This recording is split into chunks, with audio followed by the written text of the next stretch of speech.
So RC15 తర్వాత next RC16 బుచ్చిబాబుతోని, దాని తర్వాత 17 సుకుమార్తోని, దాని తర్వాత ఎవరు, హూ ఈజ్ ఇట్ అనేది ఇప్పటికీ ఫ్యాన్స్ మధ్యలో కొంచెం అదొకటి ఉందంటే అదొక అప్డేట్ తెలిస్తే ఒక పీస్ఫుల్గా ఉండొచ్చు అని చెప్పేసి కొంతమంది లోకరాజ్ కనకరాజ్ ఆయన పేరు వస్తుంది, అండ్ ఇంకొంతమంది ఇంకో పేరు చెప్తున్నారు. అలా ఒక 2-3 మెంబర్స్ నేమ్స్ వస్తున్నాయి. మరి అది తెలుగులోనే తీస్తారా, తెలుగు డైరెక్టర్స్, లేకపోతే తమిళ్ లేకపోతే మలయాళ డైరెక్టర్స్తో తీస్తారా అనేది ఇంకా క్లారిటీ రావట్లేదు. మరి మీకు తెలిసినంత మట్టుకు ఏ అప్డేట్ ఉంది ఇప్పటి వరకు? ఖచ్చితంగా ఇప్పుడు ఆల్రెడీ RC16 షూట్ అయితే స్టార్ట్ అయిపోయింది. అది ఎండింగ్కి వచ్చేసరికి RC17 షూట్కి జాయిన్ అవుతారు. మరి ఈ గ్యాప్లో పుష్ప 2 తర్వాత సుకుమార్ గారు కూడా మూవీ చేసేసి కొంచెం రిలాక్స్ అవుతారు. సో దాని మీద నెక్స్ట్ ఆయన చేయబోయే కథ మీద ఆయన కొంచెం టైం తీసుకుని మళ్ళీ రైటర్స్ టీమ్ని పెట్టుకుని ఆయన ఏమేమి చేయించాలి, దానికి కావాల్సిన ప్రీ ప్రొడక్షన్ వర్క్ అంతా చేసుకుంటారు. సో ఈ సినిమా కంప్లీట్ అయ్యి దానికి వచ్చేసరికి ఆయన కూడా రెడీ అవుతారు అనమాట ఈలోపు. సో ఎంత లేదన్నా అది స్టార్ట్ అవడానికి ఇంకో 1 year పడుతుంది నాకు తెలిసి సుకుమార్ గారిది. సో అది అవ్వంగానే ఏంటి అంటే ముందు అది ఎంతకాలం పడుతుందో తెలియదు. సో ఇప్పుడు హీరోలందరూ ప్రతి సినిమా కోసం 2 ఏళ్ళు 3 ఏళ్ళు త్యాగం చేస్తున్నారు. సో మరి ఇక్కడ ఈయన చూస్తే గేమ్ చేంజర్ కోసం 3 ఏళ్ళు పోయింది. సో ఇంకా బుచ్చి గారే కొంచెం ఫాస్ట్గా తీసేటట్టున్నారు. మరి సుకుమార్ గారు అంటే ఆయన కూడా టైం 2 ఏళ్ళు ఖచ్చితంగా తీసుకుంటారు. మరి దాని తర్వాత ఎవరు అంటే లోకేష్ కనగరాజ్ గారి పేరు ఒకటి పరిశీలనలో ఉంది. అలాగే తర్వాత నారతన్ అని చెప్పి ఒక ఆయన కన్నడ డైరెక్టర్ పేరు పరిశీలనలో ఉందన్నమాట. సో ఎవరికి వాళ్ళు తమిళ్ కన్నడలో వాళ్ళు స్టార్ డైరెక్టర్స్. సో మరి మన దగ్గరికి వచ్చేసరికి ఫస్ట్ చాయిస్ రామ్ చరణ్ గారే ఉంటున్నారు అన్నమాట అవుట్ ఆఫ్ డైరెక్టర్స్కి ఖచ్చితంగా. ఎందుకంటే మహేష్ బాబు గారు SSMB 29తో బిజీ అయిపోయారు. ఇంకా ప్రభాస్ గారు లైనప్ చెప్పక్కర్లేదు, ఆయన ఆల్రెడీ ఒక 5 ఏళ్ల వరకు ఆయన క్యూ పెట్టేసుకున్నారు. సో మరి ఇంకా ఖాళీగా ఎవరు లేరు. ఆల్రెడీ అల్లు అర్జున్ గారు కూడా నెక్స్ట్ త్రివిక్రమ్ గారు ప్రాజెక్ట్ అంటున్నారు. సో జూనియర్ ఎన్టీఆర్ గారు ఒక 2-3 సినిమాలతో ఆయన బిజీ అయిపోయారు. ఎడ్ చేసి ఇప్పుడు నెక్స్ట్ అందరికీ కూడా ఫస్ట్ కనపడుతుంది చరణ్ గారు అనమాట. సో ఆయన ఒక బ్యాంకబుల్ స్టార్. ఖచ్చితంగా ఆయన మీద సినిమా తీస్తే 1:3-4 రూపీస్ కనపడతాయి అనమాట. సో అందుకని చెప్పి ఎంతైనా ఇన్వెస్ట్ చేసి డైరెక్టర్స్ కానీ ప్రొడ్యూసర్ కానీ అందరూ ముందుకు వస్తారు. బట్ ఏంటంటే టైం అనేది సఫిషియెంట్గా పంచలేకపోతున్నారు. సో ఎందుకంటే ఆయన ఇవ్వాల్సింది ఆయన ఇస్తారు షూట్కి.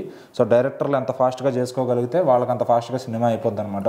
సో మరి డైరెక్టర్లే డిలే చేస్తున్నారా, అది హీరోలు డిలే చేస్తున్నారా అనేది ఇప్పటికి టాలీవుడ్లో ఒకళ్ళ మీద ఒకళ్ళు నెట్టుకుంటూ వస్తున్నారు అనమాట.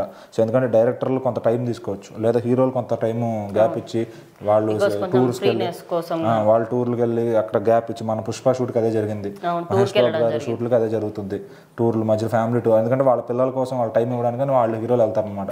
సో మరి ఇంకా రాజమౌళి లాంటి డైరెక్టర్లు అయితే చెప్పక్కర్లేదు, వాళ్ళు 3 ఏళ్ళు అయినా కూడా వాళ్ళని ఏం అనలేము. సో మరి ఆ హీరోలు కూడా వాళ్ళు అంతకంత రెమ్యునేషన్ తీసుకుని రాజమౌళి గారి సినిమాకి టైం ఇచ్చేస్తున్నారు.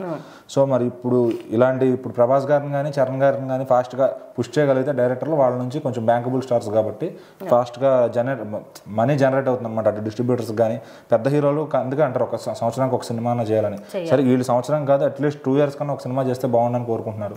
సో మరి వీళ్ళు అంతంత రెమ్యునేషన్ తీసుకుంటా ఎందుకు ఫాస్ట్గా చేయలేకపోతున్నారు హీరోలు అనేది తెలియదు. అక్కడ ఎక్కడ ప్రాబ్లం అయినా ఉండొచ్చు. కానీ ఒక్కొక్క వీడియో కూడా ఉంది, అంటే దీనికి సంబంధించి మల్టీ స్టారర్ మూవీలో కూడా 2 సినిమాలు ఆయనకి ఏదో వచ్చారంట. మరి ఆ సినిమాలు ఏంటి, అవి కూడా అంటే అవన్నీ అవుతాయా లేదనేది తెలియదు. డైరెక్టర్ మనసులో ఉంటుంది. ఇప్పుడు నేనే డైరెక్టర్ అవ్వాలనుకుంటే నేను 2-3 హీరోలను అనుకుంటా.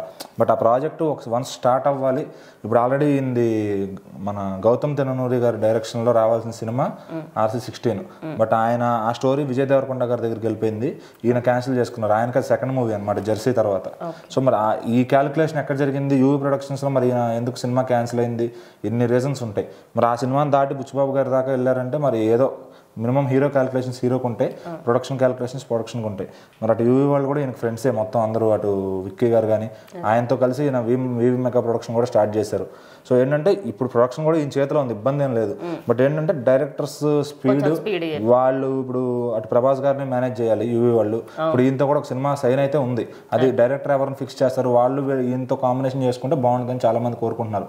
అంటే లోకేష్ కనగరాజ్ గారు కూడా యూత్ఫుల్ డైరెక్టర్ కాబట్టి సో యూవీ వాళ్ళు అన్నీ కూడా మంచి అంటే టెక్నికాలిటీస్ అండ్ యూత్ఫుల్ కాన్సెప్ట్స్ తెచ్చేవాళ్ళని ఖచ్చితంగా ఎంకరేజ్ చేస్తారు యూవీ వాళ్ళు. సో మరి ఈయన ఇంకా లోకేష్ కనగరాజ్ గారు మనం మూవీస్ చూసాం ఆల్రెడీ, విక్రమ్, లియో, ఖైదీ, ప్రతిదీ కూడా డిఫరెంట్గా వెళ్తున్నాయి. ఒకే యూనివర్స్ అయినా కానీ డిఫరెంట్గా వెళ్తున్నాయి అనమాట. అయితే మరి ఈయన స్టోరీ యూనివర్స్లో ఉంటుందా లేదంటే అవుట్ ఆఫ్ ద బాక్స్ ఉంటుందా అనేది అది చూడాలన్నమాట.